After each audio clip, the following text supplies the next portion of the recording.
प्रभु श्री रामचंद्र भगवान की जय।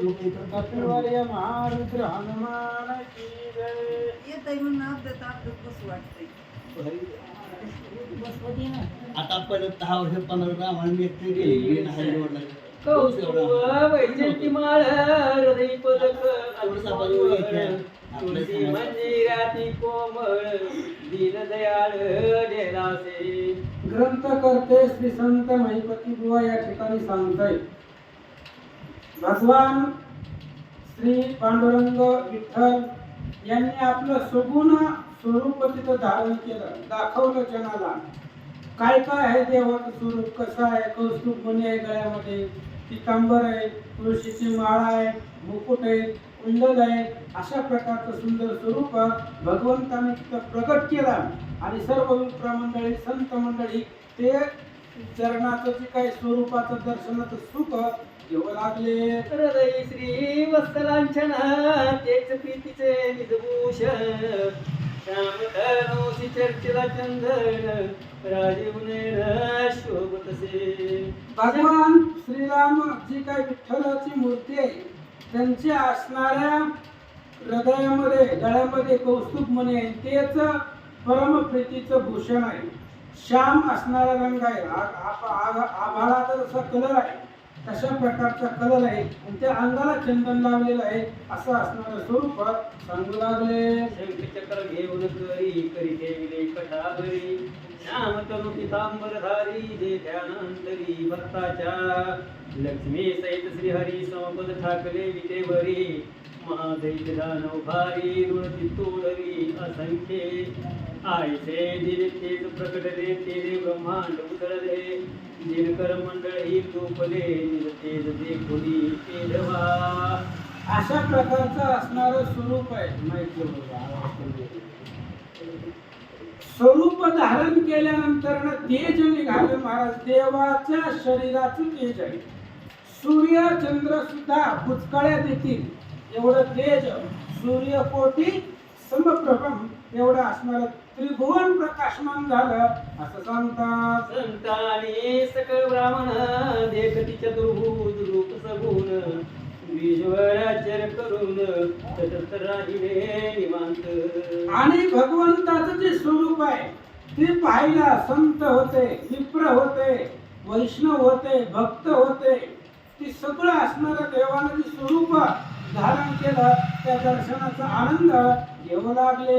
पक्षी कीटक पशु नर पाषाणानी तरुवर दृष्टीस पाहती धरामर तो विठ्ठल रूप दिसत असे. विठ्ठलाचं रूप पाहिलं महाराज. कुणी कुणी पाहिलं दगडानं, गेलेली झाडानं, मातीनं, पशु पक्षी ब्राह्मण संत सगळे तिथं जे होते. पंढरपुरामध्ये चर अचर जे होतं तिथली माती सुद्धा, दगड सुद्धा त्यांनी विठ्ठलाचं रूप पाहिलं असं सांगतात. आप तेज आणि गगन महिमारुत पाच हि जण दृष्टीची पाची ब्राह्मण तो विठ्ठल रूप दिसत असे. विठ्ठलाचं रूप दिसत होतं. पंचप्राण आहेत महाराज, पंचमहाभूत आहेत. पृथ्वी, आग, तेज, वायू, आकाश हे सर्व पंचमहाभूतांनी सुद्धा विठ्ठलाची मूर्ती पाहिली.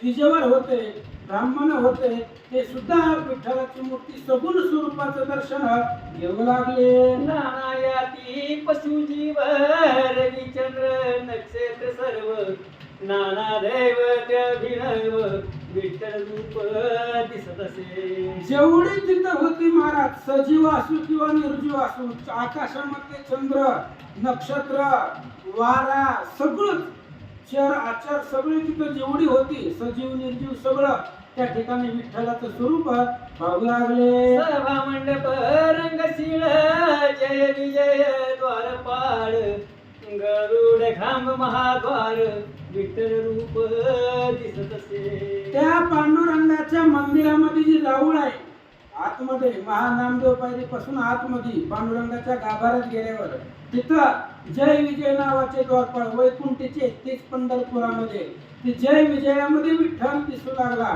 गरुड खांब आहे, गरुडामध्ये सुद्धा विठ्ठल दिसू लागला, तिथले खांब सुद्धा विठ्ठल स्वरूप दिसू लागले असं सांगतात. गरुड टके पताका कळस टाळ मृदंग नाम घोष पायऱ्या ओवऱ्या द्विजवरास विठ्ठल रूप दिसत असे. त्या पंढरपुरामधलं सगळं ज्या जागेवरती ज्या रावळामध्ये देव राहतो तिथले माती दगड पायऱ्या खांब ओवऱ्या सगळं भिंती सुद्धा विठ्ठल दिसत होत्या.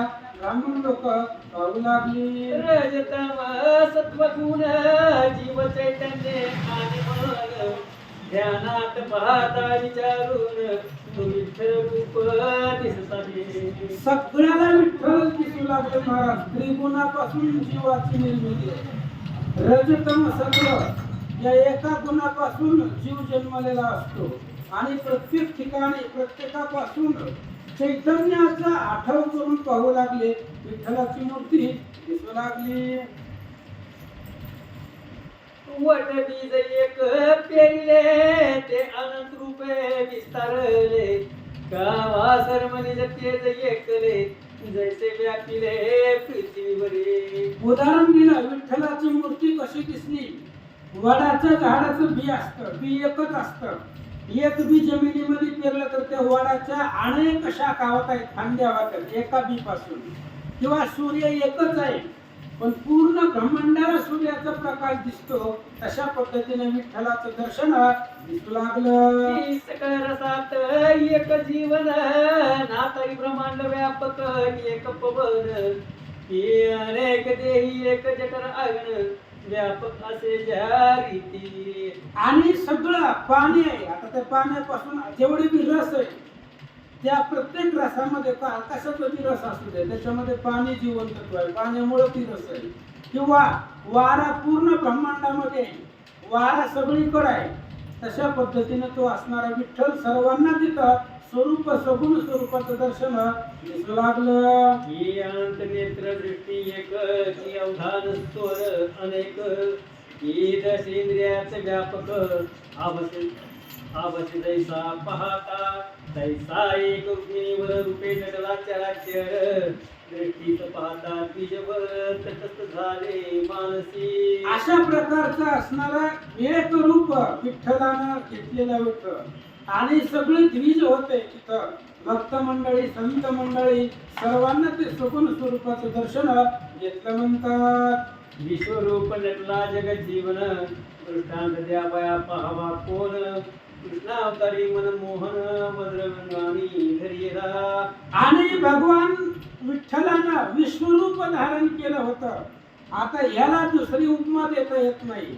पण गवळणींनी जे भगवंताचं स्वरूप कृष्ण अवतारामध्ये पाहिलं होतं तेच स्वरूप विठ्ठलानं इथं दाखवलं असं सांगतात. येसुदे पासी येता जाण देखत झाल्या अनंत कृष्ण तैसा रीतीने ब्राह्मण विश्वरूप पाहती. विश्वरूप पाहिलं होतं यशोदेनं महाराज. यशोदेनं कृष्णाच्या मुखामध्ये पाहिलं माती खाल्ली का म्हणून.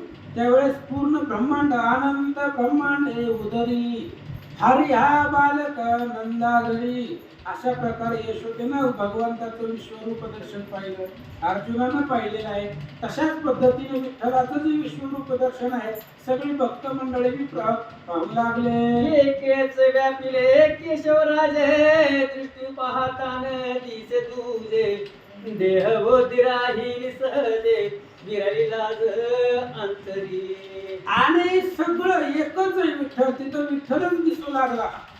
सगळीकडे चराचरामध्ये भिंती पायऱ्या खांब सगळं विठ्ठल दिसू लागलं. आणि या असणाऱ्या विठ्ठलाचं दर्शन घेऊ लागले. प्रकटला परमानंद बोध वाटला सकळाचे आनंद राहिला अवघा द्वंद्व भेद आंतरिक स्वानंद सकाळच्या. परम आनंद रूपी विठ्ठलाचं दर्शन झाल्यामुळं एकमेकाच्या अंतःकरणामध्ये जे द्वैत होतं ते द्वैत संपलं. अद्वैतपणा निर्माण झाला आणि स्वानंद आनंदाच्या पुढचा जो स्वानंद आहे तो सर्वांना विठ्ठलाच्या दर्शनानं भेटला.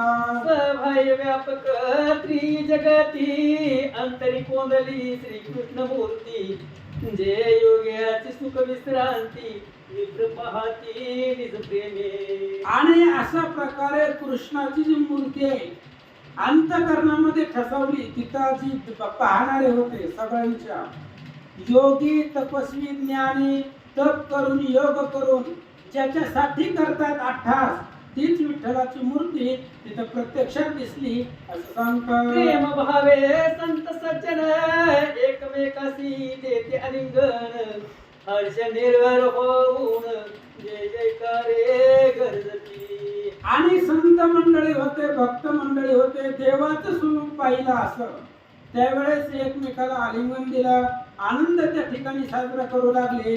काय बोलतात? पारले कोणी सुख विश्रांती सकळ तन्मय झाले चित्ती, ब्रह्मानंद सुहाळा श्रीपती भोगुनी प्रीती निज दासा. आणि अफाट सुख झालं, त्यांना विश्रांती मिळाली. विश्रांती कुठं असते? भगवंताच्या दर्शनामध्ये अफाट सुख मिळालं.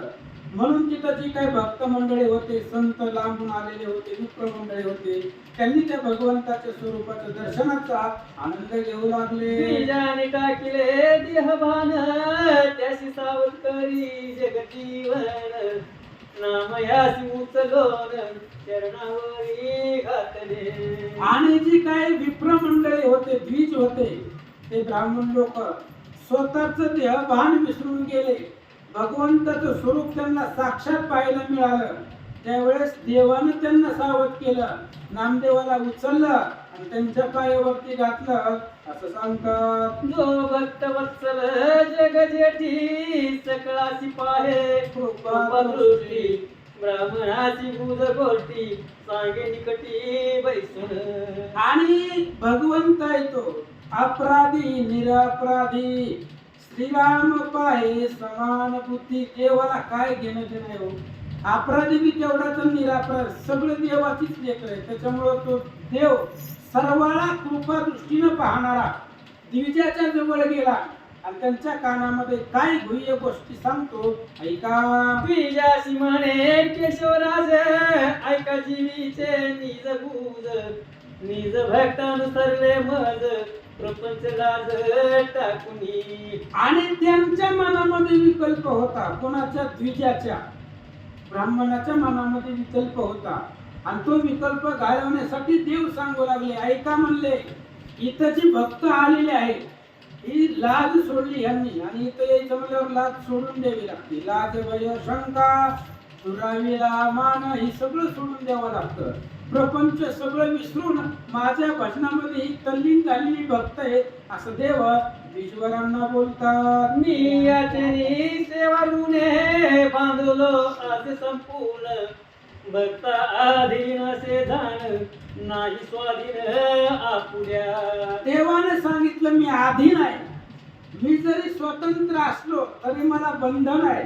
मी बंधनात आहे. कोणाच्या? भक्ताच्या. भक्त जसं म्हणतील तसं मला वागावं लागतंय, तसं मला करावं लागतंय. मी यांच्या अधीन आहे देव सांगतात. निवृत्ती ज्ञान देव सोपान सर्वभूती भक्ती मज कारण, अल्पता करून देहभान केले स्वाधीन मज त्यानी. आणि देव सांगू लागलाय तिथं आलेले जे काही संत मंडळी आहेत ती कशी आहे? तो निवृत्ती राज आहे, ज्ञानेश्वर आहे, सोपान आहे, मुक्ताबाई आहेत, नामदेव आहे. सगळे संत मंडळी जी आहेत ती माझं अखंड चिंतन करतायत आणि त्यांनी मला जिंकलंय भक्तीच्या बळावरती.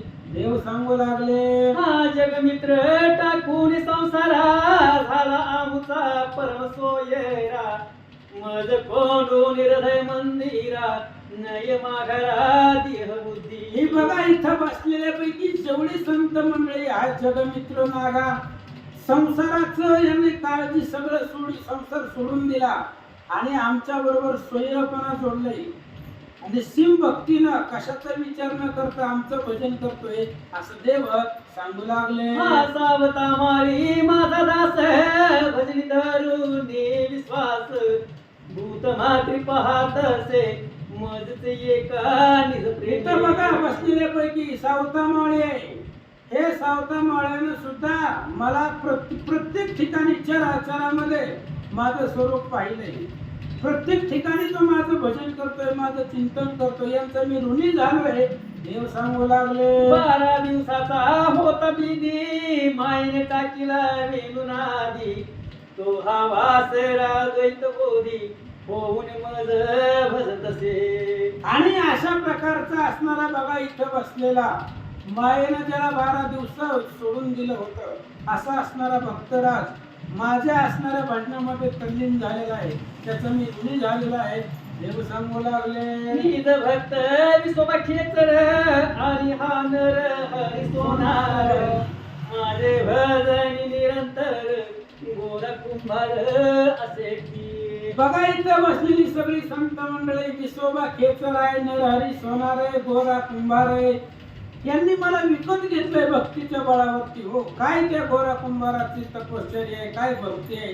स्वतःचं लेकरू पायाखाली पडवावं त्या विठ्ठलाच्या भजनामध्ये नादामध्ये एवढा असणारं निस्सीम प्रेम भक्ती करणारी ही संत मंडळी आहेत. देव सांगू लागले घरदार त्या जोडी सकाळ तोडिले याने माया झाड तो हा सुदाम भक्त प्रेमळ वाटे कळकळ मदयाची. या भक्त लोकांची कळवळ लागते मला, ह्यांच्या बायको लेकराचं कसं होईल याचं मला टेन्शन आहे. कारण ही लोक संसाराचा ताणच घेत नाही, यांचं फक्त एकच तत्व आहे, तुझी चिंता त्याशी सर्व आहे. बाकीचा विचारच करत नाही. ही बघा म्हणजे सुदामा एवढा माझी भक्तीमध्ये तल्लीन झालेला आहे, घरी बायका लेकर काही आठवण नाही, यांची कळवळ मला येते असं देव सांगू लागले. चोखा मेळा आणि बंका प्रेमळ भक्त माझा जनका माझ वाचून अन्यसका नसेच कोणी तयाशी. अहो ही बघा चोखा मेळा किती निस्सीम भक्त आहे. बायको बाळांपण होती, बहिणीला आणायला चालले होते, पंढरपूरच्या वारीला गेले. काय इकडे बायकोचं कोण बघणार, देव आले त्याच्या बहिणीचं स्वरूप घेऊन. चोकोबाची बहीण झाला शारंगधर वहिनी उघडादार हाका मारी. बाळापणाची कामं देवानं करावी, भक्तासाठी एवढं करावं लागतंय आणि तेवढं देवानं करण्यासाठी तशी भक्तीही लागते. बघा ही चोखा मेळा यानं एवढी भक्ती केलेली आहे, बंक आहे, राका कुंभार आहे, अशा प्रकारे देव सांगू लागले. सर्व संग टाकून जीवे मजानुसरले ऐके भावे मज वाचून अनेक भावे कोणी ठाईन धरीती. आणि यांचं एकच आहे, ही जी काय आहे तिथं बसलेली सगळी संत मंडळी यांची एकच आहे, आम्ही नामाचे धारक नेनो प्रकार आणि यांना बाकीचं माहितीच नाही. आणि माझ्याशिवाय हे दुसरं कोण्या देवताचं भजन बी करत नाही, विठ्ठलच यांचा सोयरा आहे. अशा प्रकारे कोणाला देव सांगतायत द्विजवराला त्यांच्या कानात सांगतायत असं सांगतात. ऐसे एक एकाच उपकार वर्णावे ते पोटवर ऐसे विप्रासी शारंगधर प्रेम्याला दे सांगती. विप्राला ते द्विजवराला बसलेले असणाऱ्या ब्राह्मणाला देव सांगतायत बघा इथं बसलेली संत मंडळी, मी काय कोणाचं बी उष्ट खाणार आहे का, देव आहे मी, यांचं उष्ट खातोय म्हणजे काहीतरी यांचं ऋण आहे. अनंत जरी उपकार जन्म घेतली मी तरी यांची उपकार ह्या संताचे भक्ताचे माझ्यावरती फिटत नाही. तर बघा म्हणजे देव सांगू लागले सकळ भक्ताचा चरण राज प्रेमळ नामा भक्तराज ऐसे ऐकोनी बीज आश्चर्य करती निजमनी. इथं बसलेली जी भक्त आहे ती सगळी श्रेष्ठ आहे, पण या सगळ्या भक्तामध्ये नामा श्रेष्ठ आहे, नामदेव श्रेष्ठ आहे, म्हणून त्याचं उष्ट खाल्लंय. आता तुम्ही प्रायचित दिलं ती गोष्ट वेगळी, तुम्ही शास्त्र धर्मानं जसं केलं तसं केलं त्याचं मला काही नाही, पण नामदेव श्रेष्ठ आहे असं बोलल्यावर द्विजवर काय बोलतात. ते भाग्याचे पूर्ण सागर काय बोलती मधुर उत्तर म्हणती आम्हासी माहेर जोडदासी विठ्ठला. आता त्यांच्याही मनामधला विकल्प गेला आणि त्यांनीही सांगितलं देवा होता आमच्याकडे थोडंफार ज्ञान, त्या थोड्याफार ज्ञानाचाच गर्व झालेला होता आम्हाला, पण आता तू सोयरा जोडलाय आणि तू सोयरा जोडल्यामुळं माहेर पंढरपूर झालं असं द्विजवर देवाला बोलता. आता मागणे हेच पंढरीनाथा तोड्या मुची प्रपंच ममता चरणाचा वियोग सर्वथा न होय ऐसे करावे. आता एकच मागणं आहे म्हणले, देवाला सांगितलं एकच मागणं आहे. ही जी काही प्रेम आहे संसारावरचं ती तोडून टाका. मायाजाळ आहे सगळं खोटं आहे. लटिका व्यवहार सर्व हा संसार सगळं खोटं आहे. आता एकच कर, तुझ्या चरणापासून आम्हाला दुरावा करू नको.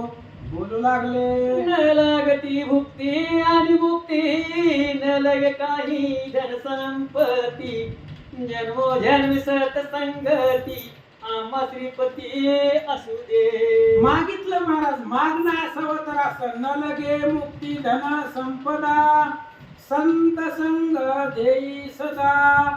नको म्हणले आम्हाला पैसा नको, मुक्त्या नको, पुरुषार्थ नको, काही नको.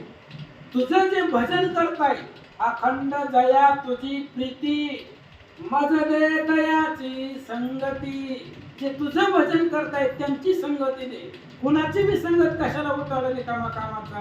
जे तुझं भजन करतायत त्यांची संगत दे आम्हाला, त्याच्यामुळं आमचा उद्धार होईल असं बोलू लागले. वेदशास्त्र करीत पठण बहिर्मुख झाले मन बुद्धीचे चलन विमान केले असे आमुच्या. काय सांगायचं म्हणले, आम्हाला थोडस ज्ञान आहे महाराज, थोडं आहे. किती आहे हो? काही कळत नाही, थोडं आहे. पण त्या ज्ञानाच्या अहंकारामध्ये एवढं बुडून गेलोय तुला ओळखता आलं नाही. देव समोर बोलतोय त्या देवाला ओळखता आलं नाही. का ओळखता आलं नाही? त्यांच्याकडे ज्ञान होतं पण भक्ती आणि प्रेम नव्हतं. आणि भक्ती प्रेमाशिवाय जर ज्ञान असेल तर अभिमान नित्य नवा तया माझी, म्हणून तुम्हाला ओळखू शकलो नाहीये असं बोलू लागले. तुझी न कळत प्रेम खून धिक धिक ते जाण पण तुझी कृपा नसता जाण कसा सन्मान जाळावा. काय करायचंय हो विष्णुविन जप व्यर्थ त्याचे ज्ञान.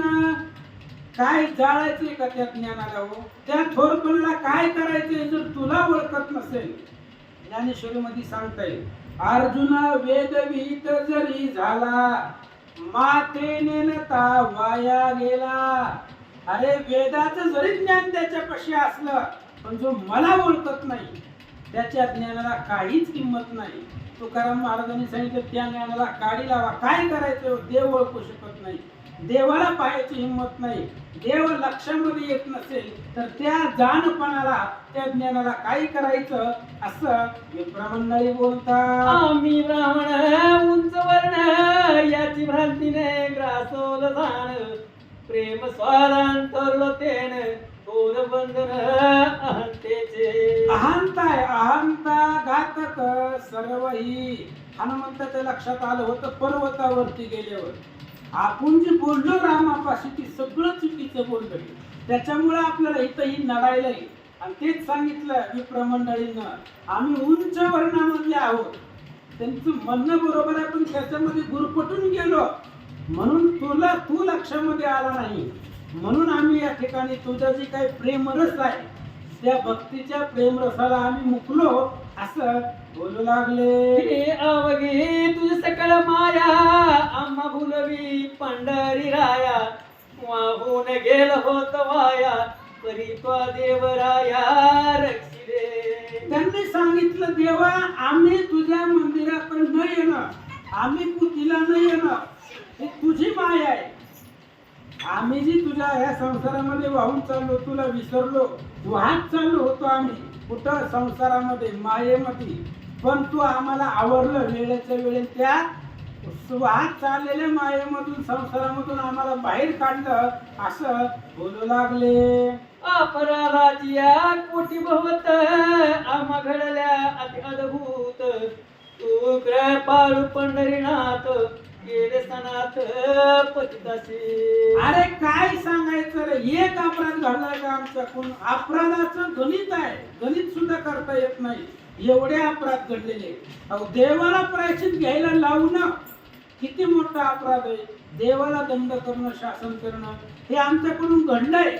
तुला आम्ही ओळखलं नाही, अज्ञान दशेमुळे आमच्याकडून घडून गेलं असं मित्रमंडळी बोलतात. दीननाथ नाम ठेविले ते बिरुदाजी साच केले, आम्हा पतितासी उद्धरिले, दर्शन दिले निज कृपे. अहो तुझं दर्शन भेटणं काही साधी गोष्ट आहे का हो?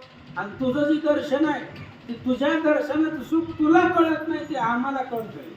तुझी या दर्शनाचे सुख श्रीरामा तुझ अनोळख, भक्त जाणती सात्विक, जे नैष्टक व्रतधारी.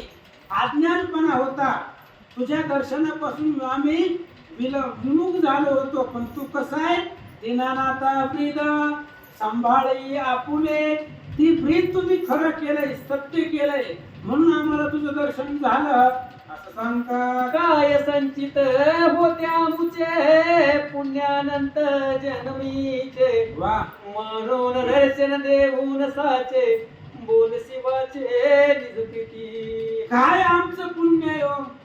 जन्मोजन्मी आम्ही बहुपुण्य केले. किती पुण्य आहे आमचं, म्हणून आम्ही रोज कोटी पुराणात होत महाराज. काय पुण्य, काय वर्णन करावं. अनंत जन्माचं पुण्य आहे, तेव्हा इथं आम्हाला येण्यासाठी संधी भेटते. तुझं दर्शन झालं, अनंत जन्माचं पुण्य. एका जन्माच्या पुण्याने इथं येऊ शकत नाही, अनेक जन्माचं पुण्य लागतंय असं या ठिकाणी बोलतात.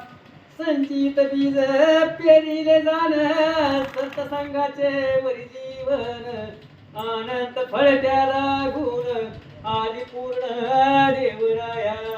आणि संचित नावाचं बी होतं. बी कुठलं होतं? संचिताचं बी होतं. त्या संचिताच्या बियाला सत्संगाचं पाणी घातलं. संचिताच्या बियाला सत्संगाचं पाणी घालून अनंत जन्माची फळं त्याला प्राप्त झाली. आणि एवढे सगळं झाल्यावर मग तुझं दर्शन भेटलं असं सांगतात. दूरधर तोडून मोहपाश, निजरूप केला सौरस, तुझी लीला वर्णित वाचेस, कृती शास्त्रास अगम्य. तुझी जी लीला आहे देवा, तुमची लीला श्रुती शास्त्राला अगम्य आहे. सहसा ती त्यांच्या लक्षामध्ये येत नाही. दुर्धर जगामध्ये सगळ्यात अवघड मोहपाश आहे. मोह धरलिया ऐसे होईल. ही मोह जो आहे ना, ह्या मोहानं ही दुर्धर पाश आहे सप्तपाशामधला, आणि तुम्ही ती शोधून टाकला आणि मोहपाश संपल्यामुळं तुझं दर्शनाचा आनंद आम्हाला मिळाला असं सांगतात. तापत्रय वनवा होता जडत, तो विजुनिया अवचित, नीर आम्हा अर्थासी प्रेम अमृत, बळीच पादिले स्वामिया.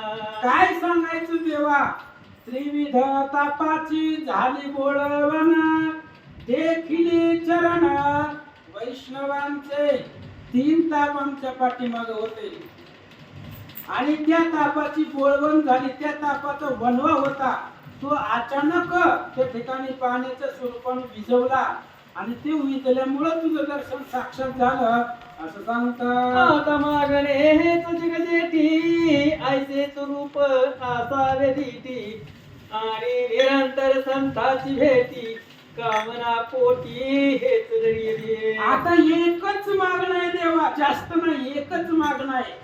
आता दृष्टी पुढे ऐसाची तू राहे, जो मी तुझं पाहे पांडुरंग. आता एवढंच करा म्हणले. आता जसं तुमचं दर्शन झालं तसंच अखंड राहू द्या.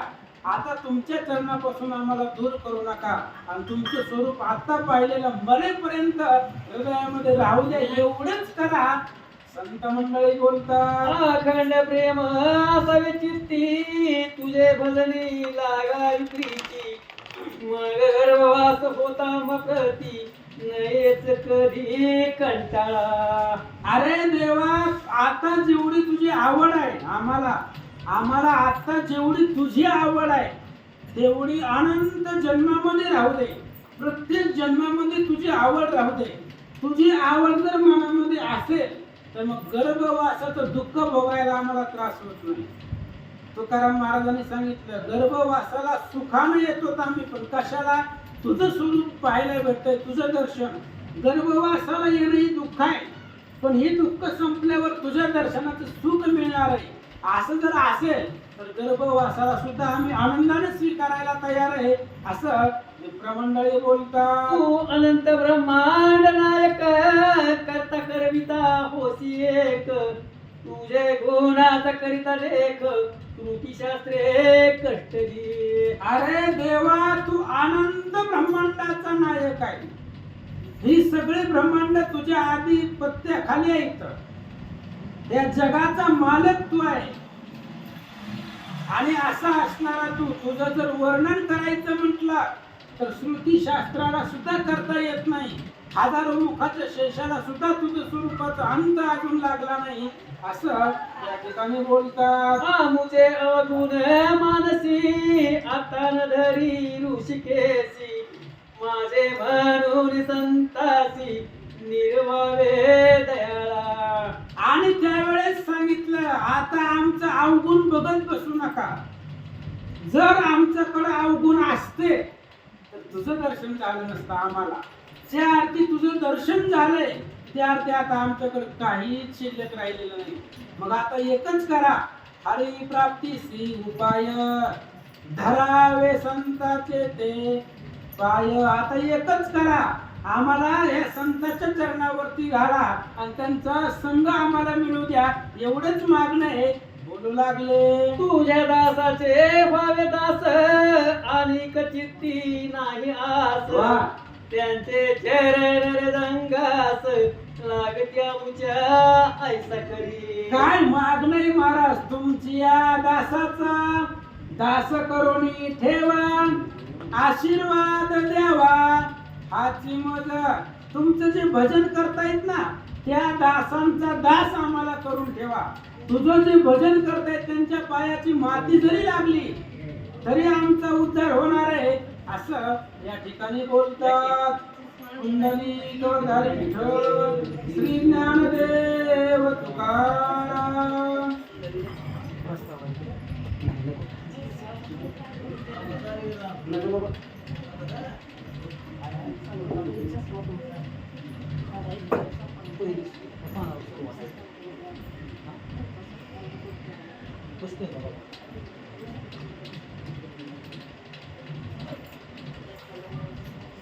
दिसतंय का?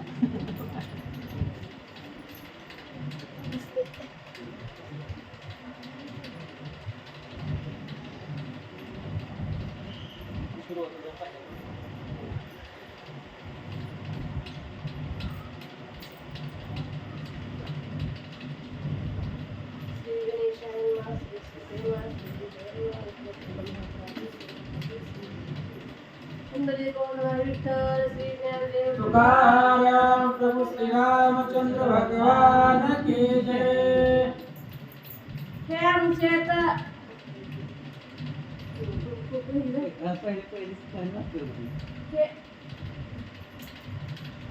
हे श्यामचे तपवत्ता क्रिया धर्म जाणनिश्चित, तुझे भजनी असावे प्रेत, प्रेमयुक्त निजनामे. आणि त्यांनी मागितलं देवाकडे काय मागावं हे बी कळायला पाहिजे. मला तुझ्या भजनामध्ये प्रेम राहावं एवढंच मागणं आहे, काही नाही दुसरं. संसारातल्या गोष्टी देवाकडे मागायच्या नसतात, ते त्याला कळत नाही का? संसारातल्या गोष्टी भेटत असतात, भेटत नाही परमार्थ. संसार घडतो, परमार्थ घडत नाही, ते मागावं लागतंय. तुझं भजन करतोय पण त्याच्यामध्ये प्रेम असावं, हीच आम्हाला दे, असं बोलतात. ऐकोने तुझ्या वराचे उत्तर, संतोषाले शारदार, कृपा करुणी अपार, मग भेटले सकळाशी. हे असणाऱ्या द्विजवरांचं बोलणं ऐकलं, देवाच्या लक्षामध्ये आलं, अनुताप झालाय. त्यांचं सगळं आता संपलं, मनामधली वासना विकल्प संपले. मग भगवंत त्या विप्रांना काय उत्तर देतात ते का? अलिंगन देवनी ब्रह्मनाशी, काय बोलते वैकुंठ वासी, ज्ञान देवले सांगे तुम्हासी, ते कुण मानसी असो द्या. त्यावेळेस आलिंगन दिलं त्या विप्रांना कोणी? देवानं. आणि देवाने सांगितलं, ज्ञानाचा ईश्वर इथं बसलेला आहे, ज्ञानेश्वर आहे. आणि ज्ञानेश्वर दुसरा कुणी नाही, मीच आहे.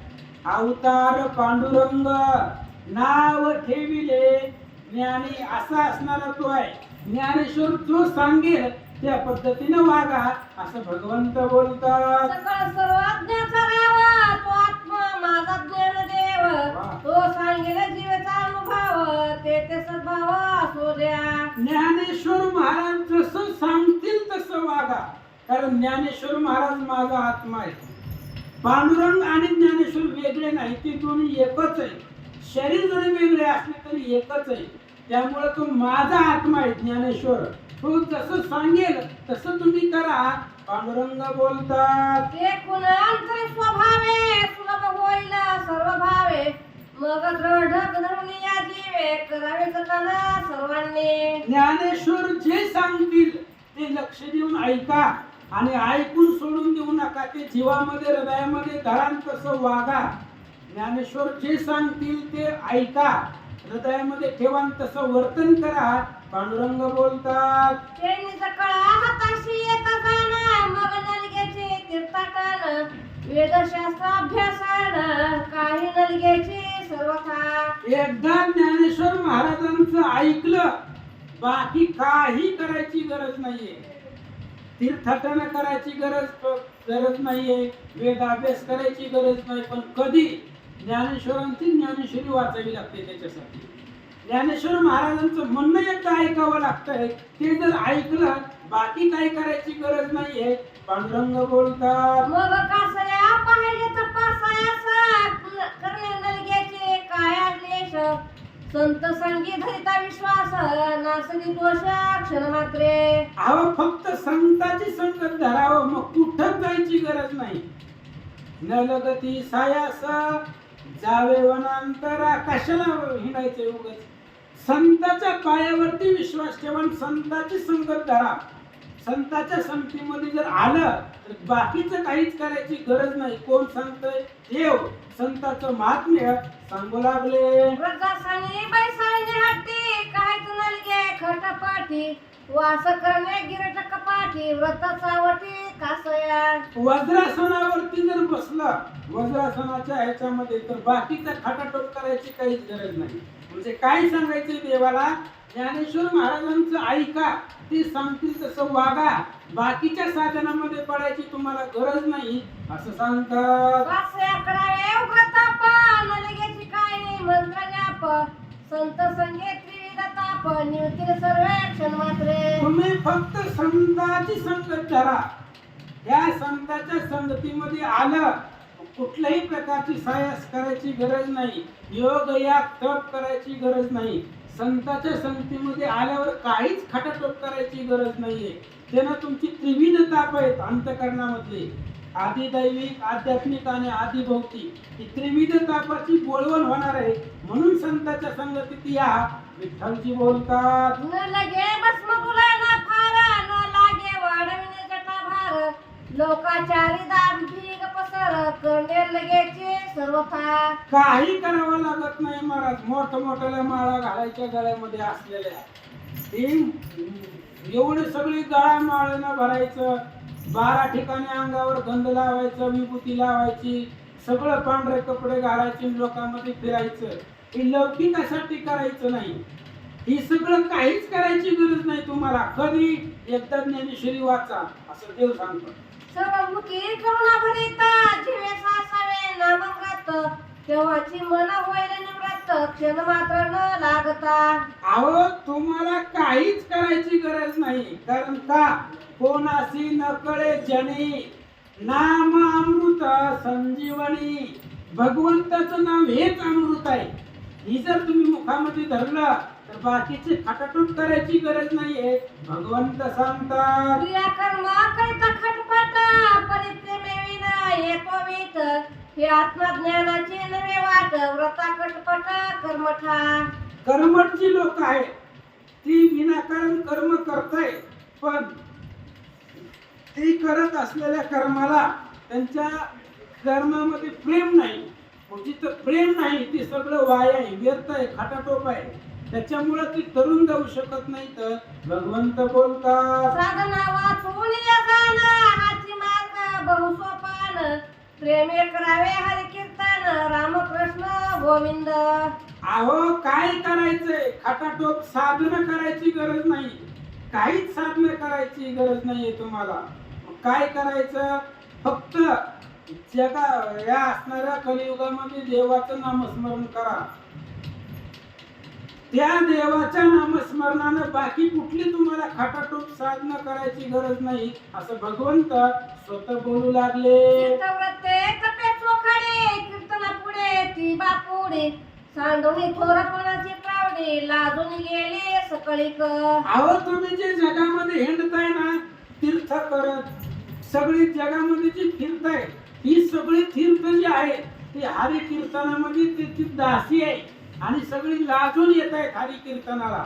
भगवंताच्या भजनामध्ये ते येत आहे म्हणजे भगवंताचं भजन केलं, देवाचं कीर्तन ऐकलं, स्तुती पुराण ऐकलं, बाकीची तीर्थ करायची गरज नाही. तुमच्या इच्छेसाठी करा पण गरज नाही असं भगवंत सांगतात. तो हा प्रसिद्ध राजयोगा सदा वरिष्ठ असे सांग अखंड धर्मी संत संग वाचशी नाम असावे. काही करायचं नाही जीवनामध्ये येऊन संताची संगत करायची आणि अखंड सदा नाम घोष करू हरी कथा सदुदित भगवंताचं नाव मुखामध्ये ठेवून संताची संगत करा, बाकीचं काही करायची गरज नाही.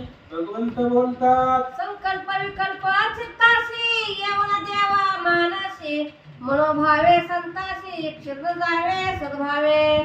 संताला तुम्ही शरण जावा आणि संताच्या पायावरती विश्वास ठेवा, पण संतावरती विश्वास ठेवण्यासाठी तुमच्या मनामध्ये कुठलाही विकल्प संकल्प आणू देऊ नका, तुझे भाव आणू नका, अनन्य भावाने या संताला शरण जावा. भगवंत बोलतात ऐशारीती जगजीवन विप्रती सांगे गुह्य ज्ञान अवश्य म्हणून ब्राह्मण वंदिती चरण देवाचे. अशा प्रकारे त्यांना सांगितलं. त्यांना एवढं सांगायची काय गरज होती महाराज, त्यांच्या मनामध्ये विकल्प वासना खासून भरलेली होती त्या द्विजांच्या, म्हणून देवाला एवढं सगळं सांगावं लागलं.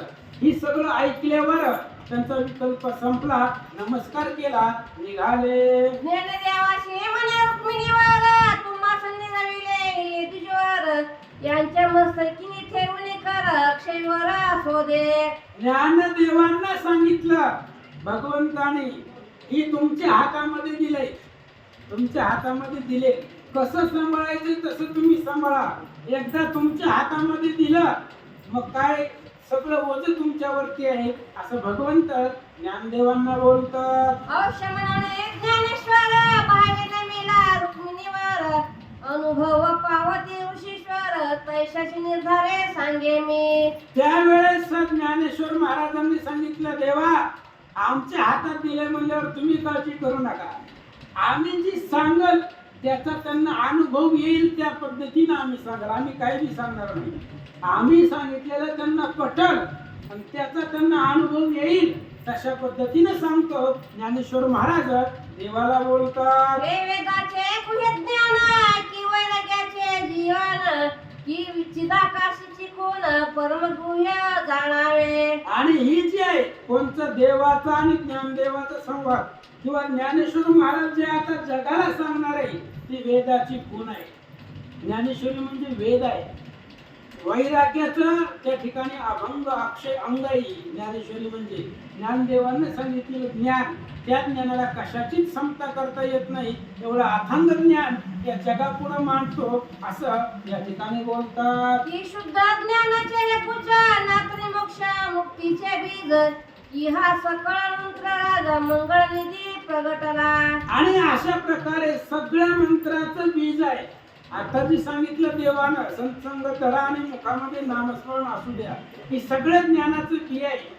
ही मुखामध्ये असलं तर बाकीच्या ज्ञानाची गरज नाहीये. अशा प्रकारे सांगू लागले. नामयाचे प्रेमाद्भुत हृदय माझे होते गुप्त ते भूमंडळी जगविख्यात कथा प्रगट झाली की. आणि नामदेवाचं जे देवावर प्रेम होतं आतापर्यंत जे होतं ते देव आणि नामदेव यांच्यामध्येच होतं, म्हणजे जगापुढे आणायचं होतं, म्हणून ही सगळा उठाठेवा करावा लागला.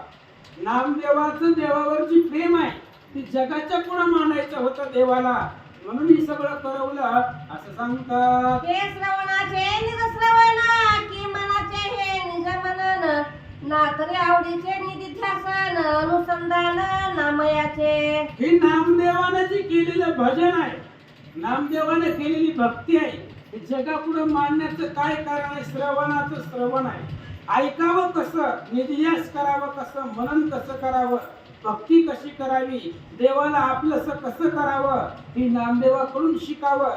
याच्यासाठी नामदेवाची भक्ती जगासमोर आणली असं ग्रंथकर्ते सांगतात. याचे विचारावे निवडले सार की धृतीचा निज निर्धार ना तरी स्वरूप साक्षात्कार उघड केला भूमंडळी. ही जी नामदेवाची भक्ती होती ती विचाराचं सार आहे.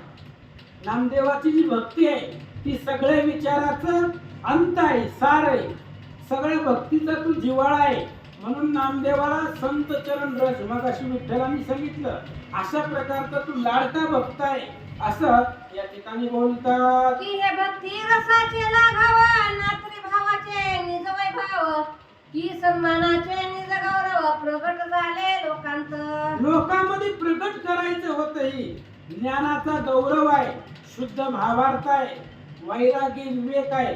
आणि ही नामदेवाची जी भक्ती आहे, नामदेवाने केलेली, ही जगामध्ये प्रगट करायची होती म्हणून केलं असं सांगतात. की यशाचा प्रकाश थोडा की परस्त्रीचाही पार ना तरी कीर्तीचा विस्तार येऊन समोर ठाकला. ही यशाचा डोंगर आहे. नामदेवानं जी केलंय ती यशाचा डोंगर आहे. नामदेवाची कीर्ती जगाच्या पुढे प्रख्यात होणार आहे, विस्तारणार आहे, अशा प्रकारे सांगू लागले. हे सकळ धर्माचे जीवन की पवित्राचे ही पावन ना तरी हे अधिष्ठान आनंदाचे जाणावे. हे आनंदाचं अधिष्ठान आहे, सकाळाचं जीवन आहे, सगळ्या भक्तीचं जिव्हाळा आहे. हे नामदेवाची भक्ती म्हणजे म्हणून जगासमोर आणायची होती, मांडायची होती. ग्रंथकर्ते सांगतात. हे योग सिद्धाचे पियुष की भक्तजनाचे सौरास ना तरी पूर्ण आयुष्य निष्कामतेचे जाणावे. नामदेवानं जी भक्ती केली तशी जर भक्ती केली तर देव सुद्धा जेवतो आपल्या हातामधून. कोण म्हणतंय देव जेवत नाही? देव येत नाही, पण बोलवणारा द्रौपदी सारखा लागतो आणि खाऊ घालणारा नामदेवासारखा लागतो. त्यावेळेस सगळ्या गोष्टी होतात. नैवेद्य हातीची मूर्ती जेवी, ही नामदेवाचं प्रेम, नामदेवाची भक्ती जगापुढे आणण्याचं कारण तेवढंच आहे. निष्कामतेचं ते प्रतीक आहे. निष्काम भावनेनं केलेली सेवा म्हणजे नामदेव महाराज आहे असं या ठिकाणी बोलतात. हे देव भक्ताचे निज सोहळे की हे अमृत शिगे आले आवडी करणे जिंके जी सोय सेविले ते अक्षय झाले अनयासे. देव भक्ताचं सोहळा आहे. कालपासून आपण 2-4 अध्याय झाला ऐकत आलो. ही देव आणि भक्ताचा सोहळा आहे. ही देव भक्ताचा सोहळा ज्यानं श्रवण केला, श्रवण रूपी भूक ज्यानं प्राशन केली, तो मुक्तीपर्यंत पोहोचला असं सांगतात. हे तीर्थावळे करीता श्रवण गर्भवासा नलगे येन म्हणून याचे कीर्तन आवडी करून ऐकावे. ही जे नामदेवाचं आणि देवाचं जे संवाद आहे, भजन आहे, भक्ती आहे, ही तीर्थावळीचं सार आहे. आणि तीर्थावळी ग्रंथ ज्ञानेश्वर महाराजांनी लिहिलेला आहे. मग ज्ञानेश्वर महाराजांनी तीर्थावळीत जी लिहिलंय ती मी इथं 14व्या अध्यायामध्ये मांडलं.